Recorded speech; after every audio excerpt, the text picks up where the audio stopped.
Well, hello everyone, and welcome to Ask Jeffrey Live. Today is February 16th, if I'm not mistaken. We are actually headed to Texas City, Texas, and then this evening we'll be in Pearland, and looking forward to that event this evening as well. More information about that event is on our website as well as on our Facebook page.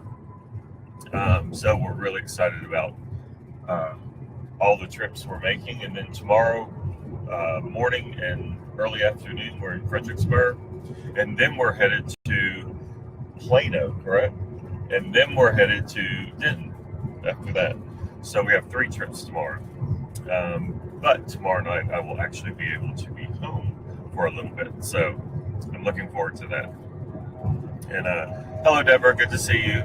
Now then, as y'all know, on Tuesday the 20th, this coming Tuesday, is the SMU debate, and we're very excited about it. And we actually have 2 tickets that we're going to be giving away today. It's to one person who can then in turn invite a guest, and they're VIP tickets. You'll actually be sitting with the Jeffrey for Texas campaign staff. So we're very excited about that. And what you need to do is you need to like this episode, then you need to share it to your page, and then type in the comments section hashtag Rise for Texas. And if you do all 3 of those things at 12:55, the staff will actually have a drawing back at the office, and then we will announce it before we go off air on who will be sitting with the staff at the SMU debate. Now understand the SMU debate is sold out. So if you don't have tickets and you wanted to go, this is your chance to go. Alrighty. So Steve, we're already, let's see. So what does one have to do to get the attention of the Dallas Morning News anyway? Well, unfortunately for our campaign, the Dallas Morning News is a rather conservative paper. And as they wrote in their article, when we went in to do the editorial award to try to garner their endorsement, they said I was too far out on the bridge. That with wanting to legalize medical and recreational cannabis, with my ideas about infrastructure and healthcare and education, that I was just too far out there. I believe the word is I was progressive. And so they're not going to probably give me the time today until after the primary, when they're forced to have to, when we're the nominee. So until then, I'm not sure what we can do. The good thing is the word is getting out there. The word is out there.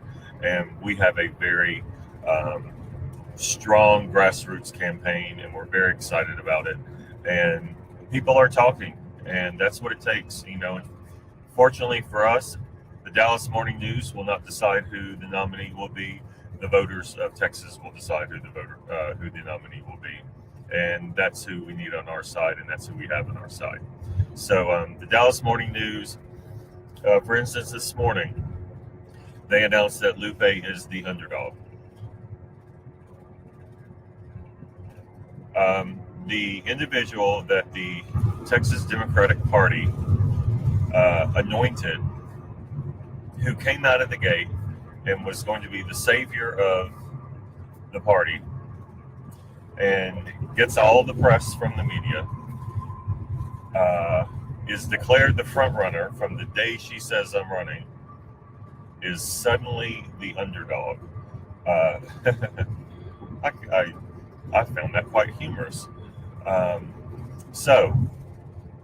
And then they did, of course, more media coverage on the fact that she was the underdog. Yet we never get anything from the media. So, or we get very little. I won't say never. We don't get anything. We just get very little. So I found that quite interesting. But if that's what they want to call her, they can call her the underdog. I think what they're doing is setting up the expectations in case she does not do as well as they hope during the primary. So that is what it is. So, what are we going to do?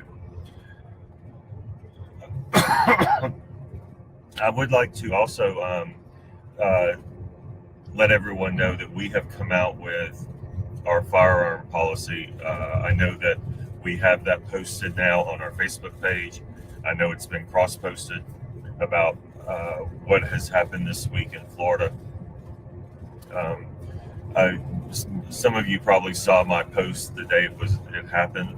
It was live. I just went live while we were driving in the car, and I was very upset about it because I do believe that even though every single individual that was affected by this, they are in my thoughts and prayers, but it's not enough. It's just not enough. It wasn't enough when Sandy Hook happened. It wasn't enough when the Vegas shooting happened. It's never been enough just to send thoughts and prayers. So we have to have leaders who are going to take action, who are going to bring people to the table, and promote and pass common sense firearm control. And we don't need to do it, in a year. We don't need to do it in 6 months. We need to do it now. And if nothing is done by the time I'm governor, we will do something. This is when we're to the point where people can go to school or go to church without and without the safety. It doesn't make sense to me. So, and y'all, I have a cough drop, so that's what's in my mouth, just so you know. But our policy is out there. I encourage everyone to read it. And in a nutshell, it's background checks for everyone. It's promoting education, increasing our education. It is actually banning military-style weapons. We don't need military-style weapons in the hands of citizens. And, yes, I own a gun. Yes, no, I'm not trying to take gun. But we need to be reasonable about this. Bump stocks, anything that makes a gun more of an automatic weapon, that also needs to be banned. And let's just talk about reasonable firearm control. So,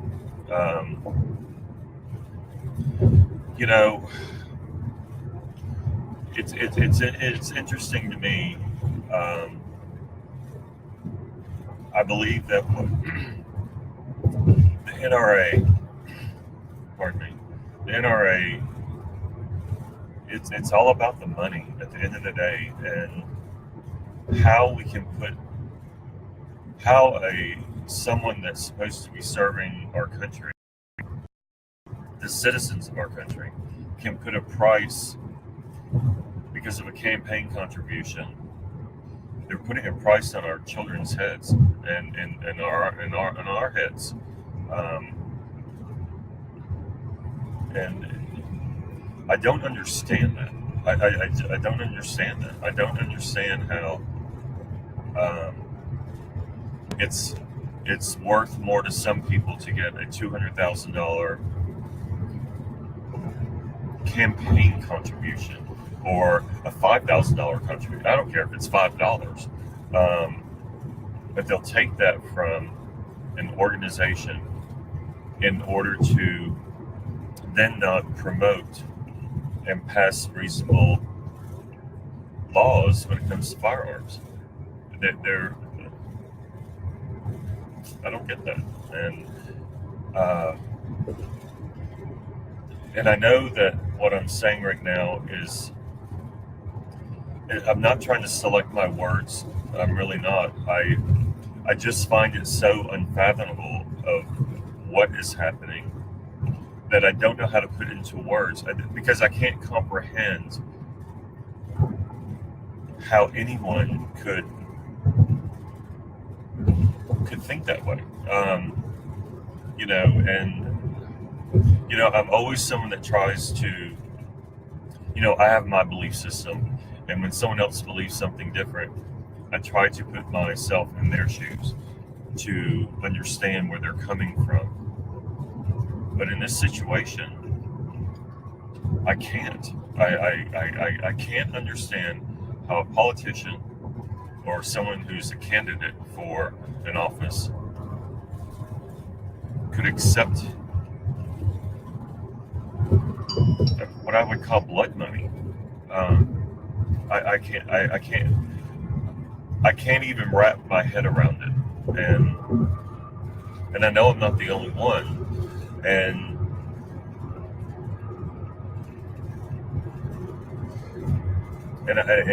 I've thought a lot about this, and I'm not going to sit back and allow someone to tell me not to politicize it. I'm not going to allow someone to tell me it's too soon, because quite frankly, it's too late. And the conversation has to start now, not next week, not tomorrow. It has to start now. So, thank y'all.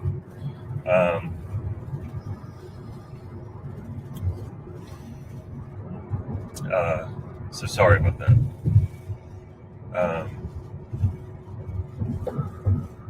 But we have to look at it. So please look at the policy that we've written that's online. I would appreciate that.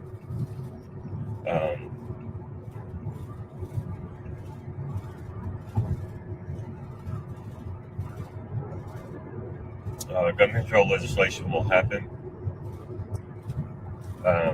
As your governor, I will make it happen. And yeah. There's another active shooter at a college right now. Yeah, Washington State. It's at a college in Washington State. My team is updating me. This is beyond crazy. Okay. Also, last night I went to an event that was very unique. It was put on by a couple of organizations, but the facilitators at each of the pieces, we discussed art. It was called Art for the Vote. Art of the Vote.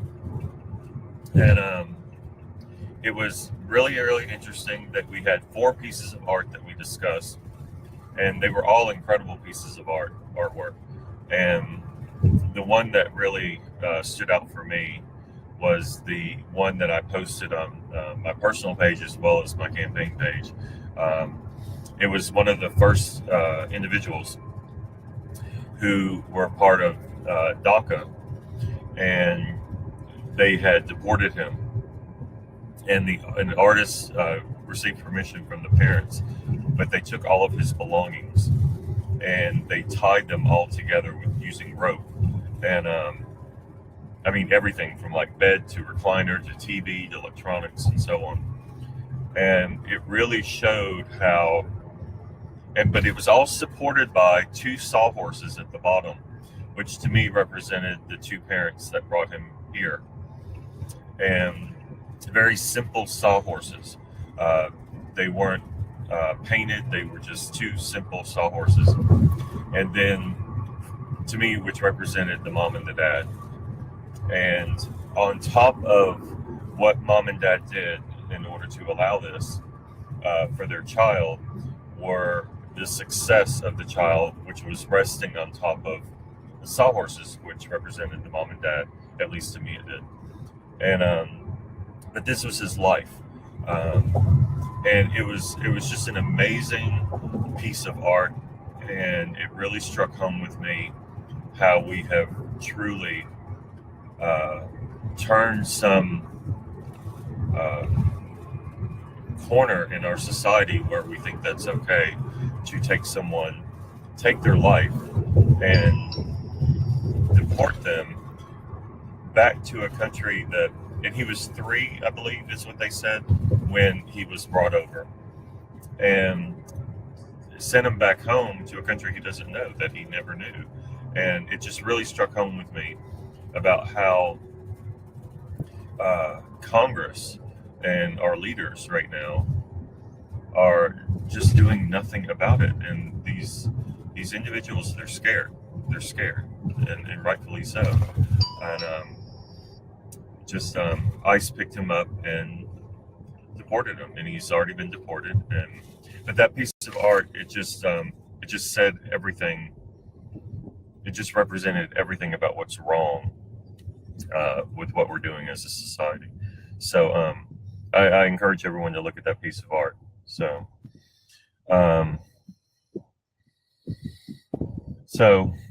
yeah, alrighty. But I do encourage everyone. It's on my personal page, but it's also on the campaign page. But there were some other great pieces of artwork, and it was just really interesting because they were a 501. We were not actually able to actively campaign because there is that barrier between a 501 and being able to politic, as they say, at an event that's sponsored by a 501.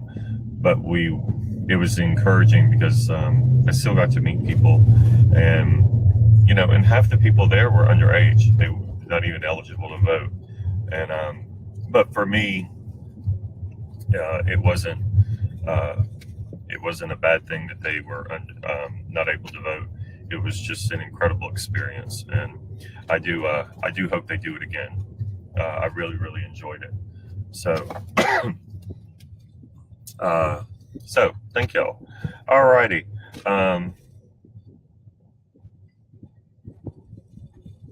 Let's see. Monica, that piece of art says a lot. Yes, it really does. And I do encourage everyone who can to go on and look at that. There's just been a lot going on this week, and a lot of emotions for a lot of people. We're in a political time that is different than I think any of us ever thought we would be in. And it's just between what happened in Florida and now what seems to be happening at Washington State, as well as what's happening in Congress with the immigration bill, which, unless something changed this morning, I believe that nothing passed, if I'm not mistaken. But maybe someone can update me on that. So I don't get to watch the news as often as I would care to. So, alrighty. Shanna says it looks like Washington State was a false alarm. Well, I'm actually very good, very, very happy to hear that.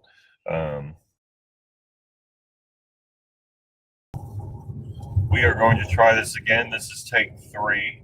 I do apologize.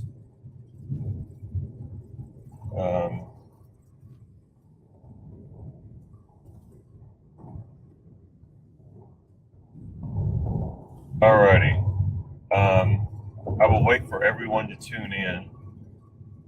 I apologize to everyone about this. Little technical difficulty. So if y'all will, I'm going to wait and get the people back on. I know that we had a question, so I do apologize to everyone. We were actually parked and doing fine. We weren't even moving, and the signal just died. So I do apologize to everyone. But we are back. So here we are. Alrighty. One of the questions that had come through, Shannon says, welcome back. Thank you. And y'all, I do apologize. I'm not real sure what happened. So, but we are here. Alrighty. John, thank you. Legalization of marijuana status. That's an easy one for me. I've been preaching this probably since July.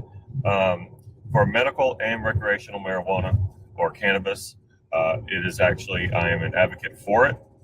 We need to, as far as the medical side, a doctor and the patient should be able to decide what is the best form of treatment for the patient. And right now, medical cannabis is only available right now in Texas for one form of epilepsy.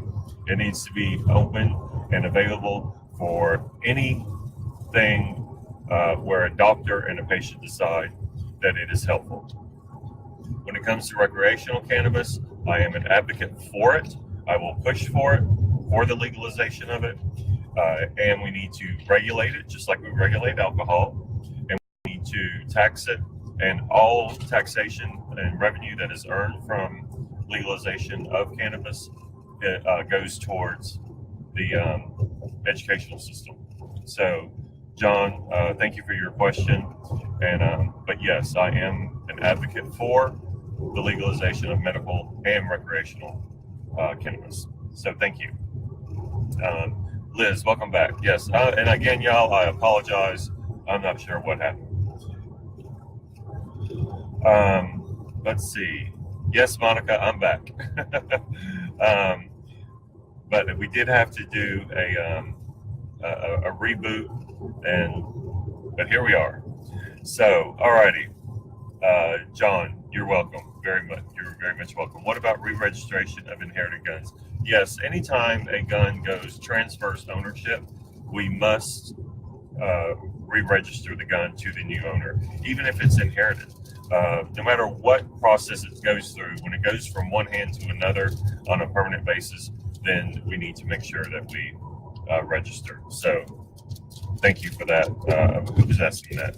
Deborah. Yes, thank you, Deborah. But yes, and again, because we're starting a new, it's raining. Okay, I'm sorry, y'all. It's raining now. Because we are starting anew, remember, if you like this feed, the video that we're doing today, and you share it to your page, and you have to type in the comment section, #RiseForTexas, then you are eligible for a drawing where we will be giving away 2 VIP tickets to the SMU debate on the 20th, which is Tuesday, and you'll actually be sitting with the campaign staff of Jeffrey for Texas.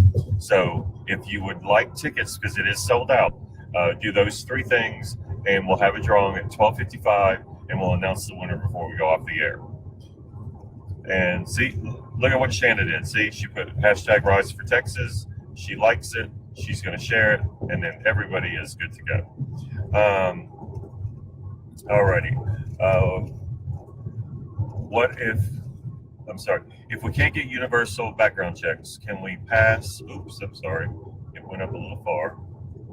Can we pass something that holds the original owner accountable, charge him with the crime that the gun is used in? I have to. Actually, my policy team is actually working on that, Shanna, because we don't know what the laws are currently in holding someone accountable. But I know that when in a civil suit, if I, let's say, loaned my car to someone and they were in a wreck, then the owner of the car is actually held liable. It's their car. Of course, the driver is also held accountable. So I know you can do that as far as for a car. I'm thinking we can, but what we're looking at and my policy team is looking at is they are also working with our attorneys to see if that is a possible thing we can do so that we start holding people accountable for the guns they have. But again, before I give a definitive answer on we want to receive the legal advice in order to answer that question. But Shanna, thank you for that question. Let's see. Monica, what are your feelings on an article about schools raising taxes, claiming the state hasn't paid what it owes? Let's see.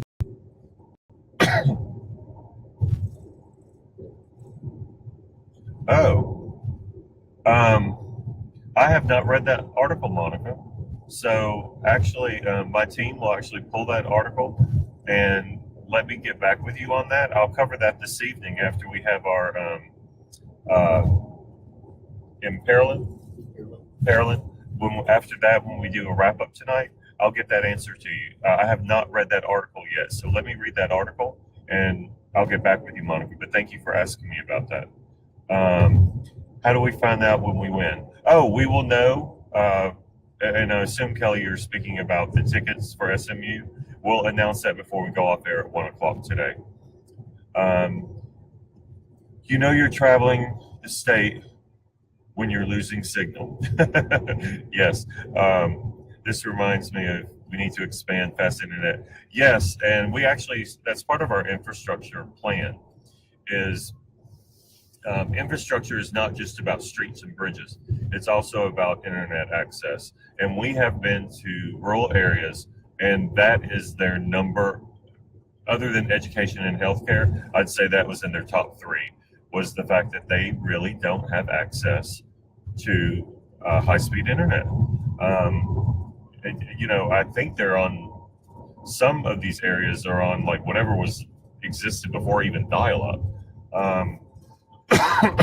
So that is part of my infrastructure plan, that we do need to ensure, first of all, net neutrality, and two, that we allow individuals the capability of receiving high-speed internet. I believe it's imperative for increasing our education with our children, that they have that access, and also increasing just the overall general life, because everything is really, it's online as it is right now. So, okay, we're pulling over. Yes, this is our official office, it seems. The parking lot. Okay, why is it ended? Hey, everyone. Okay, I'm not real sure what's going on. We hit a dead zone and it stopped the whole thing. Trying to reconnect due to poor connection. Okay, we can't. Oh, y'all, this is killing me. Why is I have. Alrighty, people are joining, and there you all are. Shanna, I actually think we're on like take 50. I am live. Okay, so y'all can see me, and for whatever reason, I can't see what I'm doing. I have a blank screen, but it tells me I'm live, so here we are. Okay. Lewis is telling me I'm live, so we're live. I am so sorry, y'all, but here we are. I have no idea what we were talking about. I think are we still there? Okay, this is getting to be hilarious. It says my live video has ended. Oh, but you're still going. But I'm still going? Okay, Yeah. Here we go. All righty. There's a delay. And y'all, just so you know, our team has all of the names saved from the previous 3,000 live feeds that we have. Oh, we were talking about good internet connection. Yes, and this proves our point. This video here actually does prove our point. But that is part of our infrastructure plan, so thank y'all very much. Matthew said we're like Thelma and Louise. Thank you, Matthew. We appreciate that. And they say hello. Steve says the adventures of Jeffrey and Lewis in Texas. I'm telling y'all. This is something else. Alrighty. So let's see. How do you feel about the article that was released about Lupe? Oh, the one where she's the underdog. The underdog. I believe, Kelly, that's the one you're speaking of. I spoke about that in, I believe it was take 2 or 3 of today's video. But you know, she was selected by the party. she's been endorsed basically by the party. The media said she was the front runner, and I think what they're trying to do now is set the expectations because they don't believe she will probably do as well. And so it is what it is. They can call her the front runner or the under. Hello, everyone. We're going to do this from my phone. So take 3,522. We're just going to do this from my phone. So I'm going to close my computer. And we're just going to do this from the phone. I apologize that it's not going to be as what do they call it? Horizontal portrait. It's going to be portrait and not landscape. So, but we're here. And we'll see how it goes this time. And I do apologize, y'all. I know this is irritating for all of you, but thank you for logging back in. Don't go anywhere. Where are you going? I had to move up just a little bit. Okay. I'm trying to tell him not to move anywhere. And y'all, the team back at the at headquarters, they have everyone. So if you did the Rise for Texas, they will actually they have your name for the drawing, is what I'm saying. So we didn't lose any of your information. So let's see. Russell asks, how do you feel about businesses not doing ADA wheelchair accessible doors or restrooms because they were grandfathered in? So what can we do to get these places to ADA wheelchair accessible? Yeah, when they created the law, they grandfathered anyone in order for the expense not to be there. But if you do any remodeling or anything, then you have to be ADA compliant. And when I worked for the EEOC, we were very much involved in ensuring that state buildings and anyone who receives state funding was ADA accessible. But when you're speaking about businesses, private businesses, then it's a little bit different story. They run by different rules. And I believe that what we have to do is start working with all of the businesses who are not ADA compliant and allow them to, well, not allow them, but to educate them on why being ADA compliant is actually a benefit for their business, and that by doing so and being proactive, they actually can increase their business and increase the services that they offer when they're accessible to everyone. And that's what we have to do, is we need better education on that. So just to let y'all know. Good sense. We also received, who asked? John? Okay, John had asked earlier, and I don't know which take it was on today's Ask Jeffrey Live.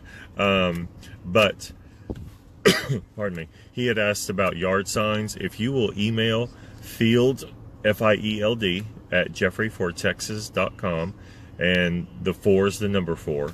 So field at jeffreyfortexas.com. That's Lewis's email, and let him know where you're located and how many yard signs you need, and we will ensure that we get those to you. So please feel free to do that. We have yard signs to give. So, and as we travel, if we're in your area, we'll drop it off. Otherwise, we'll get the mail to you. So please, again, field at jeffreyfortexas.com. Alrighty. So let's see. I'm posting stuff. So Margie, hello. Good to see you. Thank you for joining us. Monica, thank you for listening to us. Well, Monica, that's what we're doing. And, you know, and in today's episode, we're doing it 3,000 times. But it seems to be working now. So that's a good thing. The signs, if the, Stephanie asks, how much are they? If you, want one, we will get it to you at no cost. But what we do ask is that if you are able to make a donation, a contribution to the campaign, you can go to the website and make a contribution, whatever you're comfortable with making. But if you need a sign, you just let us know and we'll get it out to you. So, let's see.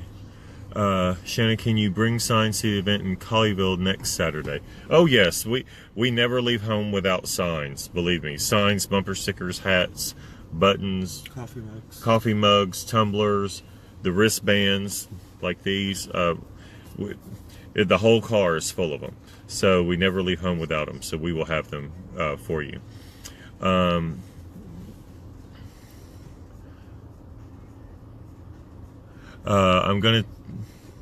Ryan wants to know what net neutrality is.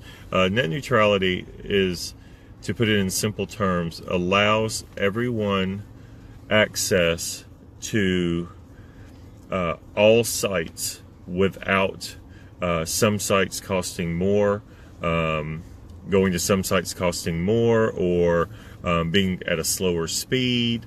And it allows you as a consumer that you're going to be able to log on to, whether it's Google or Yahoo or a business's website, that we're all on the same page as far as retrieving the information from the internet.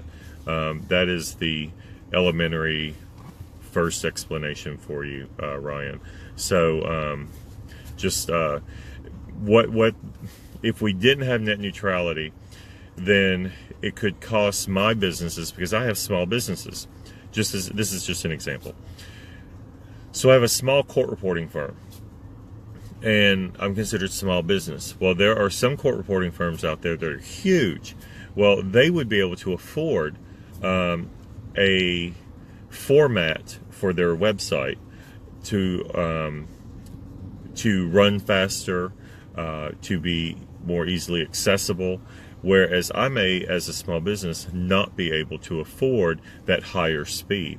And so it really puts a small business and at a disadvantage to large corporations. So that's what that's about. Let's see. So Ryan, that's it. And Ryan, next time I see you, I'll explain it a little bit more to you. Let's see. Liam loves his wristband. Oh, Liz, how is Liam doing? Tell him I said hello. Tell him he made my video. Yeah, he's on my video, so tell him I said hello. Marie, hello. Good to see you. Marie says hello too. Love the debate, which I feel you won hands down. Oh, well, thank you, Chess. I appreciate that. It was an interesting gathering. We spoke about a lot of issues. And my final closing statement, I believe, was spot on as far as which campaign is actually ready and has a plan and has a strategy and is fully staffed and has policies and solutions. And I believe that, I know we're the only campaign out there that's ready to take it all the way to November and to victory. And I have a staff that is amazing in what they do, and you have to have that plan, and our plan is the 254 strategy, which is 254 counties, and and I have Lewis as a driver. What more could I want? But no one else has that, so there you go. There was someone asked a question, and I need to ask. Oh, Cindy was wondering when we'll be in East Texas. I know we're going to East Texas. Yes, we are. Lewis is actually going to look that up for me real quick, Cindy. I sometimes have problems knowing where I'm going to be in an hour, but I'll find out for you and let you know in just a moment. We're in Wood County on... We're in Wood County on... the 22nd. On the 22nd, we're in Wood County. Quitman?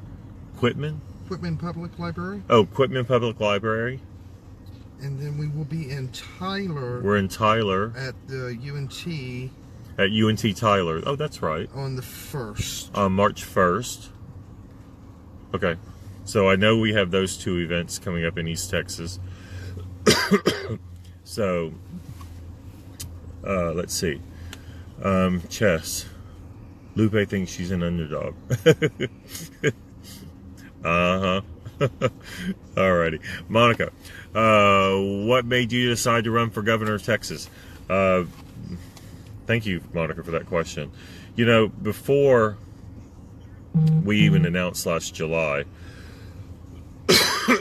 pardon me, Sergio and I had actually spoken about it for a year before that.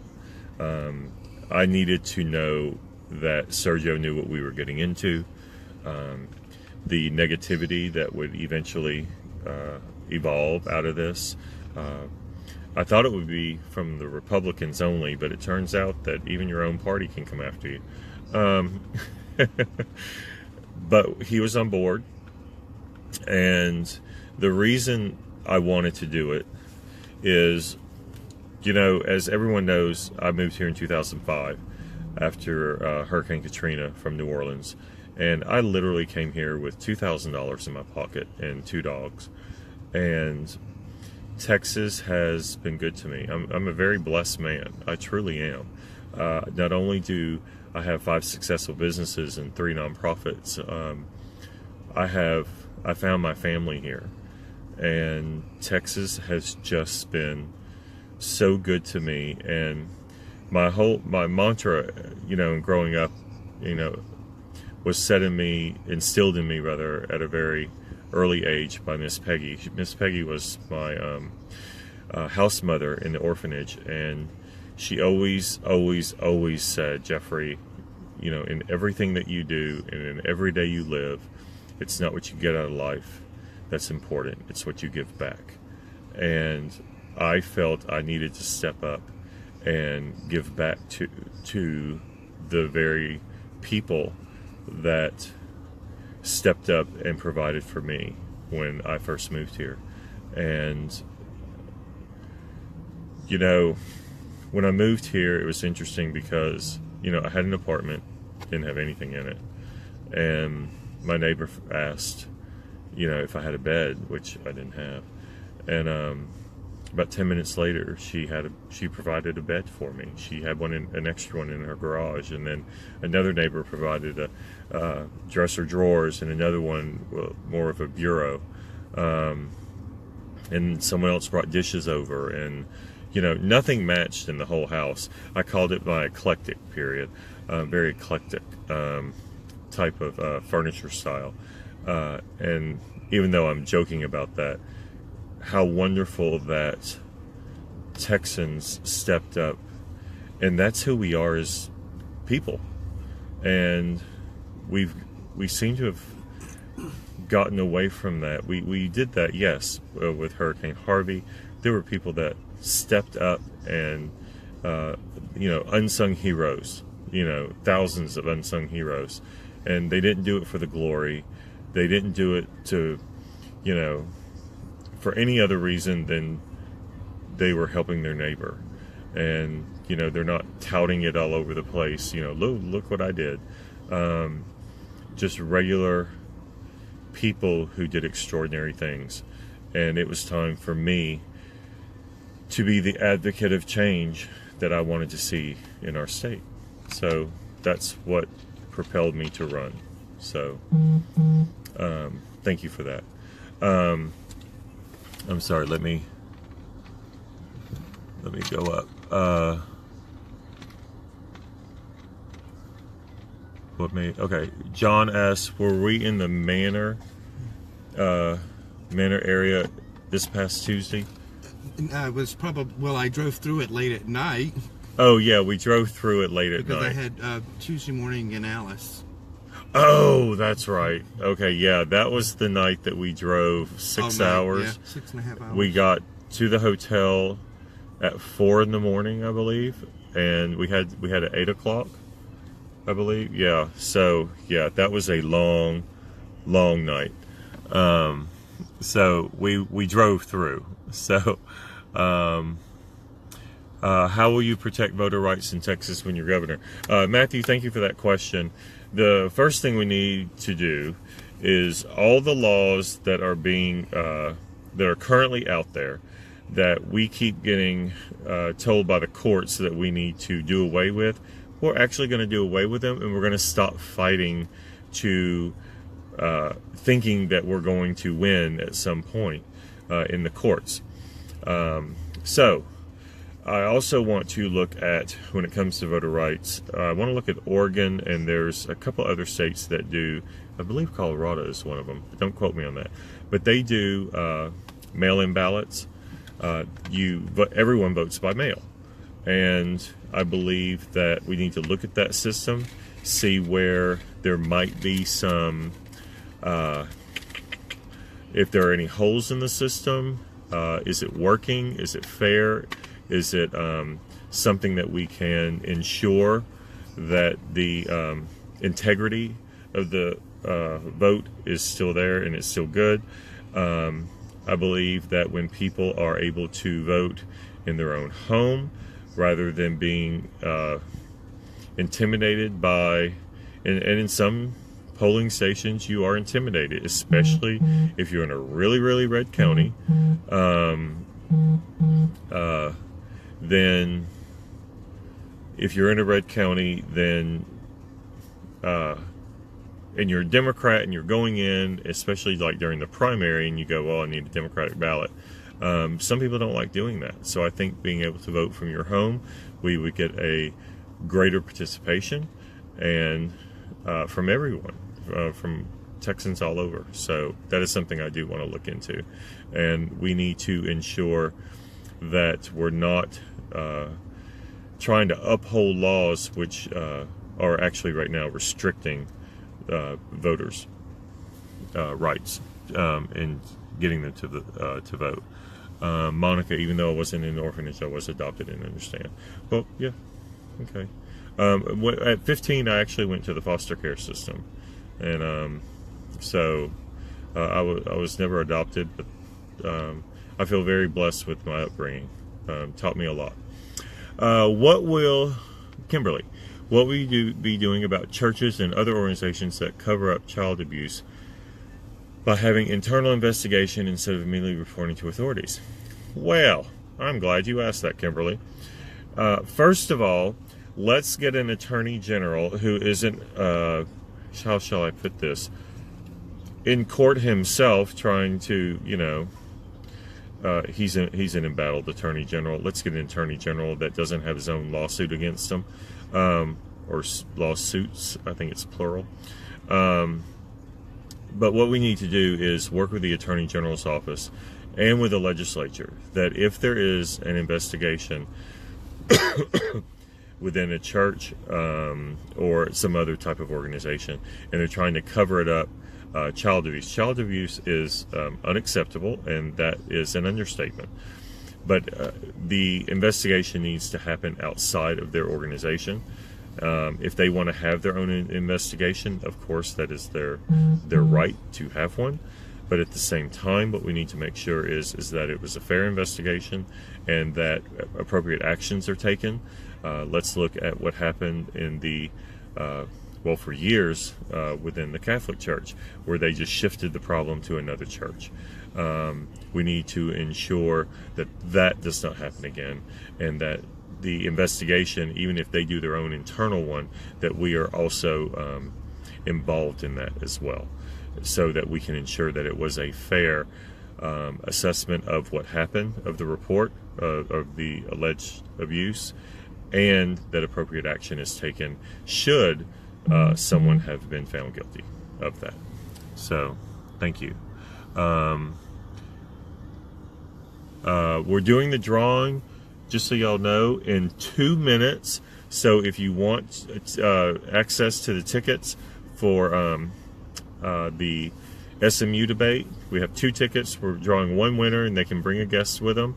You need to comment in the section #RiseForTexas, then share the video to your page, and like this as well. And then we will be doing our drawing. So Will you fix the gerrymandered maps? They are ridiculous in the Dallas area. Well, Liz, yes, I will. And they're not only ridiculous in the Dallas area, they're ridiculous all over the state of Texas. Even though the courts keep telling us to redraw the districts, we go back and fight them again, saying, no, we don't want to. What we need to do is take it out of the legislature's hands. We need to give it to a bipartisan committee. They do this in other states already. You know, like I said yesterday at a forum, where were we yesterday morning? It was at a college. I apologize, y'all. Tomball. When we need to take it out of the legislature's hands. The Democrats were just as guilty of doing this when they were in power. We just weren't as obvious as the Republicans have been. So we take it out of their hands, and a bipartisan group is able to actually put the map together. They can use modern technology, such as computers and so on, to make sure that every district is a competitive district, that it really does depend on who shows up to vote. And with the 2020 census coming up, this is when we're going to be redrawing districts. And so it is imperative that we have someone that advocates for a bipartisan, outside the legislature group to actually draw these maps, so that we don't end up with 10 more years of a gerrymandered district and us fighting it in court. So thank you, Liz, for that. Let's see. What do you plan to do about the wasted money on highways in Texas when the equipment just sits on the highway? That's part of our infrastructure plan, Kelly, and we do waste. There's a lot of waste in government right now. We need to tighten up our budget. We need to make sure, and not just in infrastructure, but across the board, and make sure that the money that we spend is actually being spent on the items that it should be spent on, and not frivolously or in a manner that we are wasting tons and tons of money.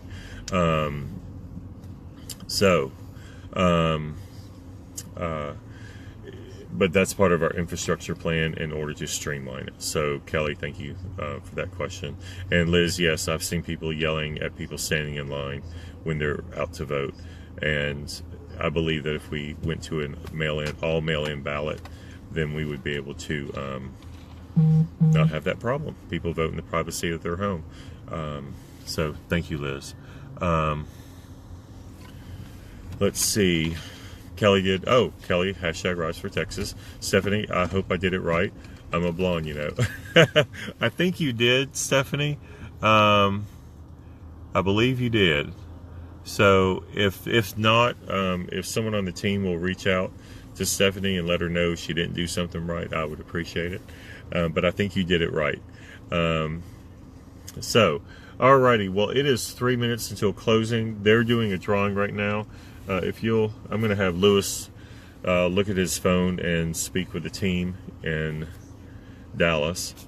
We're in Texas City, aren't we?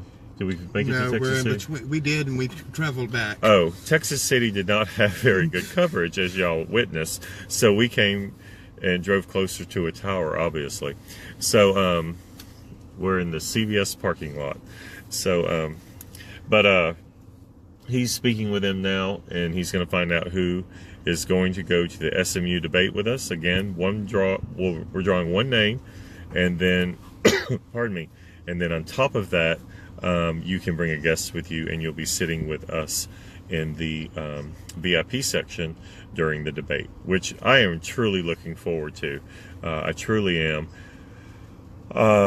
From what I understand, Lupe has not responded, or she did respond and she's not going to be there. I'm not real sure, but right as of now, she is not going to be there. Let's see. So, let's see. Monica wants to know if she won. Yeah, I'm waiting. We're waiting on them. I'm sorry, Monica. Y'all hold on for me. They're doing everything now. So, but no, I'm really looking forward to it. That's the one? Yes. Okay. Shanna, are you still with us? I on the phone, I can't see who actually is logged in. Shanna, if you're with us, congratulations. You are actually the one that won the 2 VIP tickets to the oh, there's Shanna. Yep. Is Cedric Davis going to be there? I believe he is going to be there. I believe he... Yes, he is. He will be there, yes. But Shanna, you won the tickets. You'll be sitting with us in the VIP section.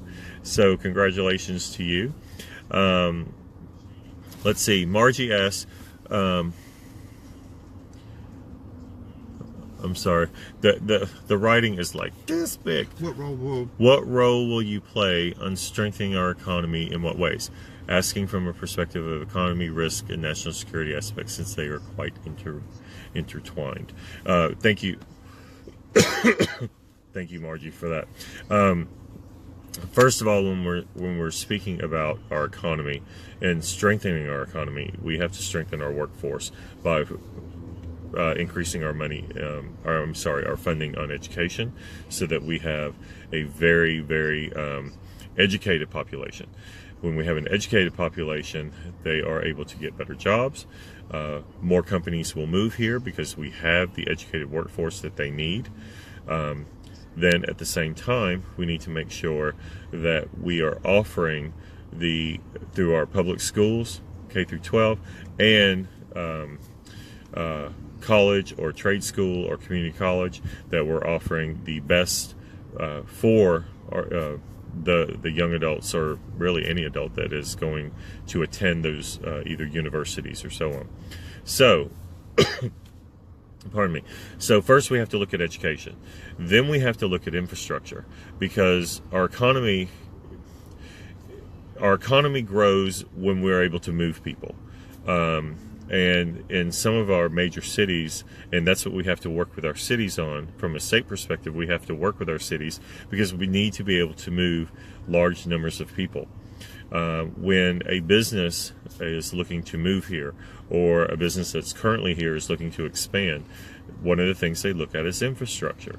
And after they look at education, they look at infrastructure. And if we don't, pardon me, if we don't have the infrastructure, the ability to move people from point A to point B in a quick and efficient manner, we're going to start losing business. So when we look at the economy, we also have to look at infrastructure, which you can read about my plan as well on how we can improve infrastructure, which is located on our website as well.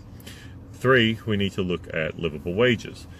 We need to ensure that individuals who are being employed are making a fair, livable wage, and not just bringing in a bunch of jobs that are at the current minimum wage of $7.25.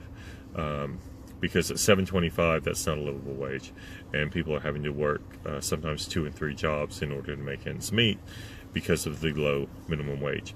So from an economic standpoint, when we have an educated population, we have infrastructure in order to move people from point A to point B, we have a livable wage so that individuals are actually making the money they need, not just to survive, but to actually live a productive life.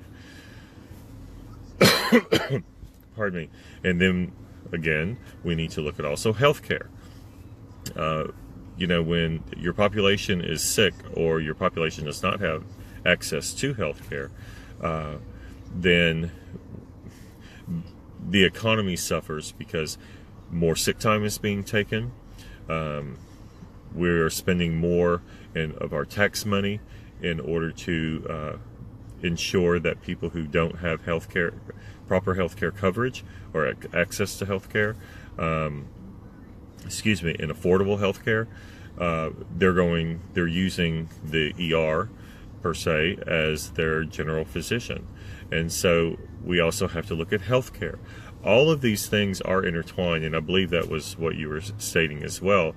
When we are looking at Texas, we have to look at all of these pieces, because all of those pieces together are what a corporation is going to look at when they want to move here, or again, if they're here, if they're going to expand. And a healthy population, a well-paid population, an educated population, and the ability to move people from point A to point B. That's how we affect the economy. That's how we actually build jobs, by making the investments in those areas. So thank you very, very much for that question. I hope that answered your question. Oh, okay. So when we did the drawing, we did it on, she's going to tag the video, but we actually did a live feed when she did the drawing. So y'all can see that we have transparency. But again, Shannon, congratulations. So let's see, Margie, yes, thank you. Those were the main elements I was hoping for in adding some change. Those are very important areas you mentioned. Yes, and I believe, Margie, when we effectively change all of those in a positive direction, then our economy does grow. And excuse me. So thank you very much for that question. Now it is 5 minutes past 1, and I went a little over today because of the debacle of our infrastructure on being able to successfully go live on the internet. So again, I do apologize for today and having to get booted off and then booted back on, booted off and then back on. Thank y'all for hanging with us. I truly appreciate it. We only have 2 more until the March 6th primary. Now then, Tuesday starts early voting. You have from February 20th until March 4th? 3rd. March 3rd. We're going to check real quick. No, March 2nd. March 2nd. Okay. Do I hear March 1st? No. No. So February 20th to March 2nd. Well, I should know that. That's Texas Independence Day is March 2nd. Okay. That's how I'll remember from now on. So early vote if you can. If you're not able to, March 6th is the very last day you can vote. And I do want to invite everyone in the DFW area, or if you're not in the DFW area and you just want to come in for it, on March 6th in the evening at 7 o'clock at our campaign headquarters at 6510 Abrams Road, Suite 100. It's on the first floor. We are having the official watch party. We invite any of you and all of you to come join us and be part of that evening, because we are going to make history that night. And so I would love for all of you to be there. We'll have food, we'll have a few cocktails, and if you don't drink, that's fine. We'll have sodas and stuff like that. We will have coffee. We always have coffee. It doesn't matter what we do. We always have coffee. But yeah, I would love to have all of you out there with us. So again, hello, Lisa. I saw where you were texting me. I will get with you as soon as I hang up. Sorry about that. I get text messages going across my phone. So Lisa, I will get back with you in just a moment. Y'all, I'll introduce you to Lisa. She is my scheduling director for the court reporting firm, for Notarious Court Reporting. So this is whenever she really needs to find me, she knows she can log on to Facebook and find me doing a live show from somewhere. So hello, Lisa. But again, all of you, thank you so much. I appreciate you joining me today. Y'all have a wonderful weekend, and I'm sure we will go live again. In fact, we'll go live tonight after our event in Pearland. Am I saying that correctly? Pearland? Okay. I'm going to say Pearland until someone tells me different. So, but yeah, we'll go live this evening, and we will actually be headed to San Antonio tonight after that event. So, yeah, back to San Antonio, and then tomorrow we will be again in Fredericksburg, and then Plano, and then Denton, and then Sunday or somewhere, I'm not sure. So, but y'all take care. Thank you for tuning in. Thanks for asking your questions, and I will speak with all of you either live in person while